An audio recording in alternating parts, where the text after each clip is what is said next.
الحمدللہ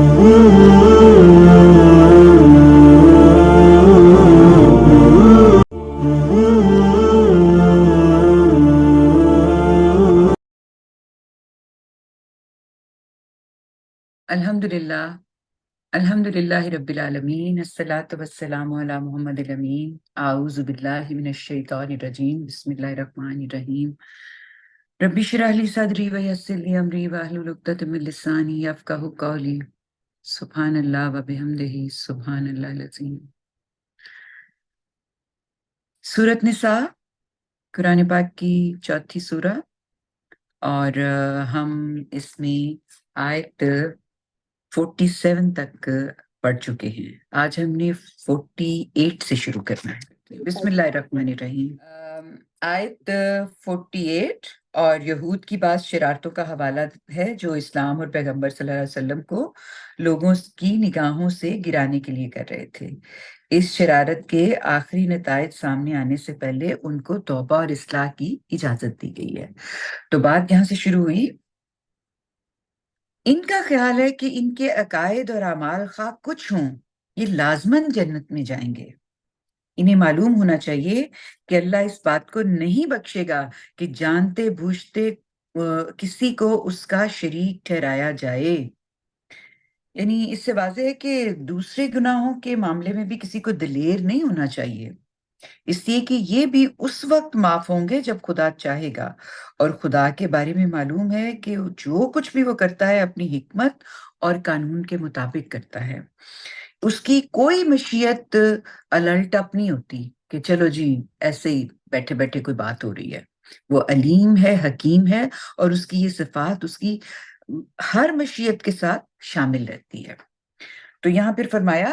کہ وہ جانتے بوجھتے کسی کو جو اس کا شریک ٹھہراتے ہیں اس کو نہیں بخشے گا۔ اس کے نیچے البتہ کسی کے لیے جو گناہ چاہے گا اپنے قانون کے مطابق بخش دے گا، اور اس میں تو کوئی شبہ ہی نہیں کہ جو اللہ کا شریک ٹھہراتا ہے وہ ایک بہت بڑے گناہ کا افتراء کرتا ہے۔ تم نے دیکھا نہیں ان لوگوں کو جو شرک جیسے گناہ کا ارتکاب کرتے ہیں اور اس کے باوجود اپنے آپ کو پاکیزہ ٹھہراتے ہیں، یعنی اس زوم باطل میں مبتلا ہے کہ ہم چونکہ خدا کے محبوبوں کی اولاد ہیں اور اس کی برگزیدہ امت میں ہیں، اس لیے بڑے بڑے گناہوں کا مرتکب ہونے کے باوجود اس کی جنت میں داخل ہونے کے لیے جو پاکیزگی چاہیے وہ ہمیں حاصل ہے۔ تو انہوں نے کہا کہ ہرگز نہیں، بلکہ اللہ ہی جسے چاہتا ہے اپنی قانون کے مطابق پاکیزگی عطا کرتا ہے۔ یعنی اپنے اس قانون کے مطابق پاکیزگی ایمان، عمل، نیکی، تقوی سے وابستہ ہے۔ یعنی آپ یہ سارے کام کریں گے تو پھر آپ اس کے اہل ہوں گے کہ اللہ تعالیٰ آپ کو جنت میں داخل کرے، یا آپ کو اپنے قانون کے مطابق وہ پاکیزگی عطا فرمائے جس کی وجہ سے آپ جنت کے اہل ٹھہریں۔ تو ان چیزوں کا اہتمام جو نہیں کرتے وہ ان کو یہ پروانہ نہیں مل سکتا کہ وہ جنت میں داخلے کا یا اپنی پاکیزگی کا یا اپنے برتر ہونے کا یا اپنی کامیابی کا اعلان کرتے پھرے۔ یہ اپنے کرتوتوں کو لازماً بھگتیں گے اور ان پر ذرا برابر بھی ظلم نہیں کیا جائے گا۔ انہیں دیکھو اپنے ان داموں سے یہ کیسے افترا باندھ رہے ہیں، یعنی کیسے جھوٹ بولتے چلے جا رہے ہیں، اور حقیقت یہ ہے کہ صریح گناہ ہونے کے لیے تو یہی کافی ہے۔ جس طرح کا ان کا رویہ ہے، جو یہ بات کر رہے ہیں، جو یہ سمجھ کے بیٹھے ہوئے ہیں اور اپنی پاکیزگی کا دعویٰ کر رہے ہیں، یہ ساری باتیں بتا رہی ہیں کہ یہ کتنے جھوٹے اور فراڈ ہیں۔ کہا تم نے دیکھا نہیں ان لوگوں کو جو خدا کی سے بہرہ یاب ہوئے، یعنی یہود اور نصارہ، یہاں پہ یہود کی خصوصی بات ہو رہی ہے، یہ جبت اور طاغوت پر عقیدہ رکھتے ہیں۔ جبت یہاں یہ جو یہاں یہود جن معاملات میں شرک کے مرتکب ہوتے تھے، یہ اس کی ایک مثال دی ہے۔ یہ کیا ہے؟ اس میں جبت سے مراد وہ جو اعمال سفلیہ ہوتے ہیں، یعنی جادو کر کے کسی کا دماغ کنٹرول کر، کسی کے اوپر بندش لگا دو، کسی کو کسی کام سے روک دو، کسی کا کام خراب کر دو، یہ سارے اعمال سفلیہ جو ہیں، یہ وہ سمجھتے تھے کہ یہ شیطانی قوتوں یعنی طاغوت کی قوتوں سے یہ خود سے کر لیتے ہیں۔ تو اللہ نے اس کو کنڈیم کیا ہے اور کہا کہ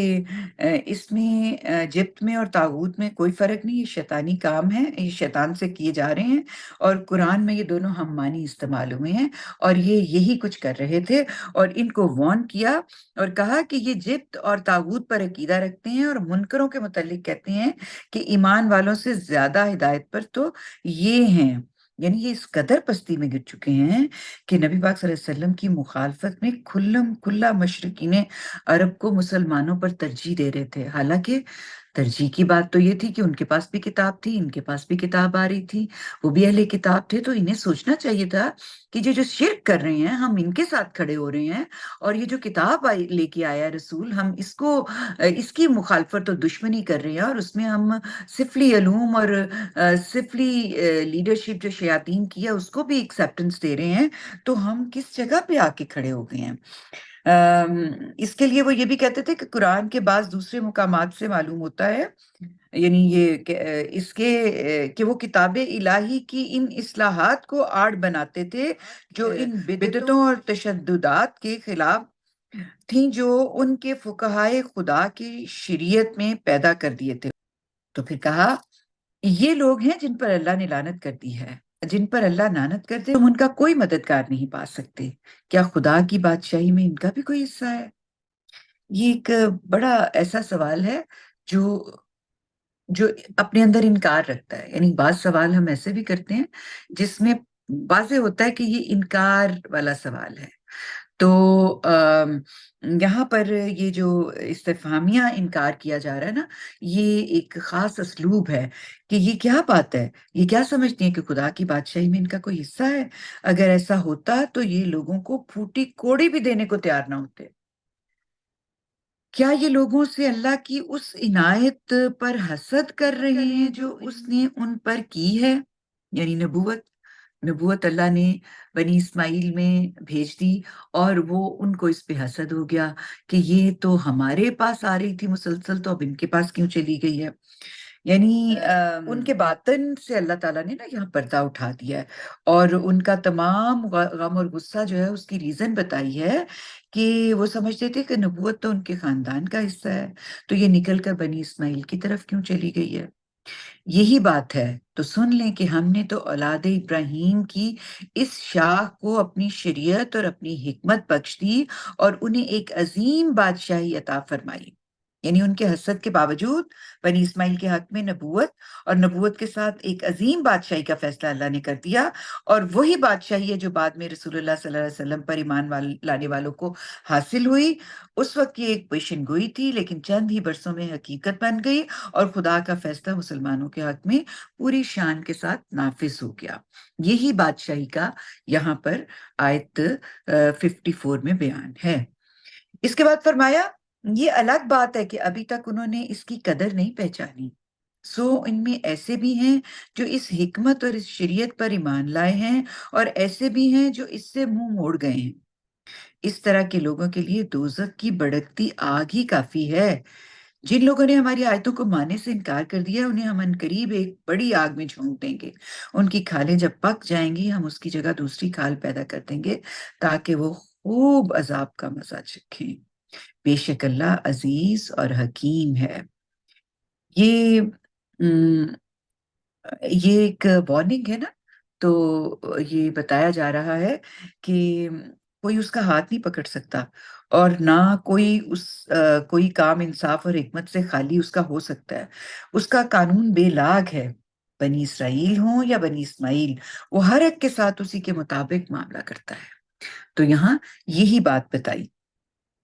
پھر کہا اور جو لوگ ہماری آیتوں پر ایمان لائے اور نیک عمل کیے ان کو ہم ایسے باغوں میں داخل کریں گے جن کے نیچے نہریں بہتی ہوں گی، وہ اس میں ہمیشہ رہیں گے، اس میں ان کے لیے پاکیزہ بیویاں ہوں گی، اور ہاں انہیں ہم گھنی چھاؤں میں رکھیں گے۔ پھر فرمایا ایمان والو اللہ نے تمہیں ایک عظیم بادشاہی عطا کرنے کا فیصلہ کیا ہے، تو اس موقع پر اللہ تمہیں ہدایت کرتا ہے کہ امانتیں ان کے حقداروں کو ادا کرو، اور جب لوگوں کے درمیان فیصلہ کرو تو انصاف کے ساتھ کرو۔ نہایت اچھی بات یہ ہے کہ جس کی اللہ تمہیں نصیحت کرتا ہے، بے شک اللہ سننے والا اور دیکھنے والا ہے۔ یعنی یہاں پر امانت کا لفظ ان چیزوں کے لیے آتا ہے جن کو کسی شخص کو امین بنایا جاتا ہے. یہاں اس سے مراد مناصب ہیں، ذمہ داریاں ہیں، یعنی جو منصب دیے گئے ہیں وہ ذمہ داریاں ہیں جو اجتماعی یعنی آپ کی سوسائٹی میں نظم کے لیے دی جاتی ہیں. تو اس سے مقصد یہ ہے کہ تم سے پہلے بادشاہی جن لوگوں کو دی گئی تھی وہ تو اس میں چور ثابت ہوئے، مگر تمہیں ایسا نہیں کرنا. ان کی مثالیں بتا دی کہ ان کو سب کچھ یہ بتایا گیا تھا اور انہوں نے کیا کیا، ان کی پوری مثالیں جو ہیں وہ بتا دی. اور یہاں ان کو یہ کہا کہ تمہیں اب یہ بادشاہی دی جا رہی ہے تو تمہاری اولین ذمہ داری یہ ہونی چاہیے کہ یہ جو نعمت عظمیٰ تمہیں ملی ہے اس کے بعد قوم کی امانتیں اہلیت کی بنا پر لوگوں کے سپرد کرنا.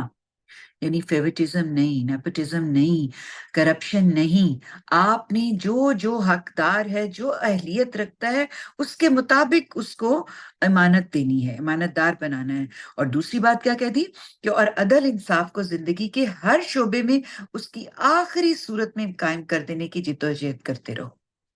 یہ امین احسن اصلاحی صاحب نے اپنی تفسیر میں اس کو اس طرح سے بھی بیان کیا ہے کہ یہ امانت کے سب سے اہم پہلوؤں کی تفصیل ہے اور اقتدار کے ساتھ جو ذمہ داری وابستہ ہے یہ اس کی وضاحت ہے. جن کو اللہ نے اپنی زمین میں اقتدار بخشا ہے اس پر اولین ذمہ داری یہ عائد ہوتی ہے، وہ یہی ہے کہ وہ لوگوں کے درمیان پیدا ہونے والے جھگڑوں کو عدل اور انصاف کے ساتھ چکائیں. عدل کا مطلب یہ ہے کہ قانون کی نگاہ میں امیر، غریب، شریف، گورا، کالا، سب کس میں کوئی فرق نہ ہو. اور انصاف جو ہے وہ خریدا اور بیچا نہ جائے، اس میں جانبداری، کوئی عصبیت یعنی آپس میں تعلق داری، کوئی اس طرح کی چیز جو ہے، کوئی دباؤ، کوئی زور، کوئی اثر، کوئی خوف، کوئی لالچ طمع اس پہ اثر انداز نہیں ہونا چاہیے.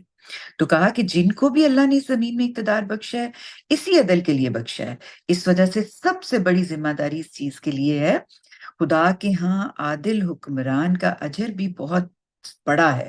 اور غیر عادل کی سزا بھی بہت سخت ہے. یعنی جب آپ کو اللہ رتبے دیتا ہے تو اس کے مطابق پھر آپ کی اکاؤنٹیبلٹی ہوتی ہے. اگر آپ کے پاس کوئی چیز کم ہے تو آپ کی اکاؤنٹیبلٹی کم ہو جاتی ہے. تو یہاں پر یہی بات کہی ہے کہ غیر عدل کی سزا جتنی سخت ہے، عدل کرنے والے کا جو انعام ہے وہ اتنا ہی زیادہ ہے. اس وجہ سے تنبیہ فرمائی کہ یہ بہت اعلیٰ نصیحت ہے جو اللہ تمہیں کر رہا ہے، اس میں کوتاہی نہ ہو. آخر میں اپنی صفات سمیع اور بصیر کا حوالہ دیا کہ یاد رکھو خدا سب کچھ دیکھتا سنتا ہے. کوئی مخفی سے مخفی یعنی چھوٹی سے چھوٹی جو نہ نظر آنے والی بھی نا انصافی ہے وہ بھی اس سے نہیں چھپی ہوئی. تم سمجھ. پھر اس کے بعد فرمایا ایمان والو یہ خدا کی بادشاہی ہے، اس میں اللہ کی اطاعت کرو، اس کے رسول کی اطاعت کرو اور ان کی بھی جو تم سے معاملات کے ذمہ دار بنائے جائیں. پھر اگر کسی معاملے میں اختلاف رائے ہو تو فیصلے کے لیے اسے اللہ اور اس کے رسول کی طرف لوٹا دو اگر تم اللہ اور قیامت کے دن پر ایمان رکھتے ہو، یہ بہتر ہے اور انجام کے لحاظ سے اچھا ہے. یہ جب حکم دیا گیا تھا جس وقت یہ قرآن نازل ہو رہا تھا تو رسول اللہ صلی اللہ علیہ وسلم خود موجود تھے مسلمانوں کے درمیان، اور وہ جو نزاعت ہو رہے تھے ان کو چیک کرتے تھے آپ کی طرف سے، آپ کی وساطت سے وہ اپنے پروردگار کی طرف سے رجوع بھی کر سکتے تھے. جو معاملہ ہوتا تھا اس میں اگر اللہ کی طرف سے کوئی حکم اور کوئی گائیڈنس آتی تھی تو وہ اس کو بتاتے بھی تھے. لیکن صاف واضح ہے کہ اللہ رسول کی یہ حیثیت ابدی ہے، لہٰذا جن معاملات میں کوئی حکم انہوں نے ہمیشہ کے لیے دیا ہے ان میں مسلمانوں کے جو حکمران ہیں وہ بھی تبدیلی نہیں کر سکتے. لیکن یہاں کہا کہ ان میں مسلمانوں کے جو اولو الامر کو، خواہ وہ ریاست کے سربراہان ہوں یا پارلیمنٹ کے ارکان، اب قیامت تک اپنی طرف سے کوئی فیصلہ کرنے کا حق نہیں. اولو الامر کے احکام اس اطاعت کے بعد اور اس کے تحت ہی مانے جا سکتے ہیں، اس اطاعت سے پہلے یا اس سے آزاد ہو کر کوئی اس کی حیثیت نہیں. چنانچہ مسلمان اپنی ریاست میں کوئی ایسا قانون نہیں بنا سکتے جو اللہ اور اس کے رسول کے احکام کے خلاف ہو یا جس میں ان کی ہدایت کو نظر انداز کیا گیا ہو. یہ بات یہاں پر اچھے طریقے سے اللہ تعالیٰ نے بتا دی. اور ہم اگر اس آیت کے سیاق و سباق کو دیکھیں تو جو یہ حکم آیا ہے اطاعت کا، اس میں صرف وہ مسلمان حکمرانوں کے لیے. پھر اس کے بعد کہا کہ تم نے دیکھا نہیں ان لوگوں کو جو دعویٰ کرتے ہیں کہ وہ اس پر بھی مان لائے ہیں جو تم پر نازل کیا گیا اور اس پر بھی جو تم سے پہلے نازل کیا گیا ہے، مگر چاہتے ہیں کہ اللہ رسول کو چھوڑ کر اپنے معاملات کے فیصلے کے لیے اس سرکش کی طرف رجوع کریں جو بدی کا سرگنا ہے۔ میں نے آپ کو بتایا نا کہ نبی پاک صلی اللہ علیہ وسلم کی سرگزشت انذار ہے یہ نا، تو اس میں جو واقعات وہاں پہ ہو رہے تھے ان کو بھی جو بات بتائی جا رہی ہے اس میں ایک مثال کے طور پہ پیش کیا جا رہا ہے۔ تو وہاں پر کعب بن اشرف ایک بہت ہی خدا کا دھتکارا ہوا انسانی اسے کہیں گے کہ وہ نبی پاک صلی اللہ علیہ وسلم کے جان کے در پہ تھا اور بہت وہ فساد پھیلا رہا تھا، تو اس کے بارے میں یہود کے بڑے لیڈر کی طرف یہ اشارہ ہے کہ روایتوں سے معلوم ہوتا ہے کہ یہ کعب بن اشرف تھا جسے اتمام حجت کے بعد اللہ تعالیٰ نے موت کی سزا دی اور رسول اللہ صلی اللہ علیہ وسلم کے حکم سے اس پر یہ سزا نافذ کر دی گئی۔ اس سے اندازہ کیا جا سکتا ہے کہ وہ کس قدر سرکش تھا، اور اس طرح کے سرکش جو ہیں وہ ان سے وہ رابطہ کرتے تھے، دیٹ مینس کہ یہ منافقین تھے، یعنی خدا کا رسول درمیان میں بیٹھا ہے اور فیصلے کے لیے وہ کس کے پاس جا رہے ہیں؟ خدا کے رسول کے دشمن کے۔ تو اس پہ اللہ تعالیٰ نے متنبع کیا، درہاں حالانکہ انہیں ہدایت کی گئی تھی کہ اس کا انکار کر دیں، یہ شیطان کے پیرو ہیں اور شیطان چاہتا ہے کہ انہیں دور کی گمراہی میں ڈال دے۔ جب ان سے کہا جاتا ہے کہ اللہ کی اتاری ہوئی کتاب اور اس کے رسول کی طرف آؤ، ان منافقوں کو تم دیکھتے ہو کہ وہ تم سے صاف کترا جاتے ہیں، مگر اس وقت کیا ہوگا جب ان کے ہاتھوں کی لائی ہوئی کوئی مصیبت ان پر آ پڑے گی۔ یہ جو مصیبت پیش آنے کا ذکر ہے نا، یہ بعد میں اس طرح پیش آئی تھی کہ جب اسلام نے طاقت پکڑ لی اور یہود کی سیاسی طاقت بالکل کمزور ہو گئی تو مسلمانوں کو یہ ہدایت کی گئی تھی کہ اب منافقین کے معاملے میں چشم پوشی کی روش بدل دیں۔ تو چنانچہ مسلمانوں نے اپنی روش بدل لی اور قدم قدم پر منافقین کا احتساب شروع کر دیا۔ منافقین اس صورتحال سے بہت پریشان ہو گئے، نہ یہود میں اس وقت اتنا دمخم باقی رہا تھا کہ وہ ان کی سرپرستی کر سکیں، نہ مسلمان اب ان کے چکموں میں آنے کے لیے تیار تھے، نہ جائے مانند نہ پائے رفتن۔ نتیجہ یہ ہوا کہ منافقین بھاگ بھاگ کر حضرت محمد صلی اللہ علیہ وآلہ وسلم کی خدمت میں آتے اور قسمیں کھا کھا کر آپ کو یقین دلانے کی کوشش کرتے کہ وہ یہود سے ربط و ضبط نہیں رکھتے اور کبھی کبھی اپنے معاملات میں ان سے بالا تری تسلیم کرتے رہے ہیں۔ ان میں کسی فسادیت کو دخل نہیں، بلکہ ان کی خواہش صرف یہی رہی کہ ان سے مسلمانوں کو فائدہ پہنچے گا،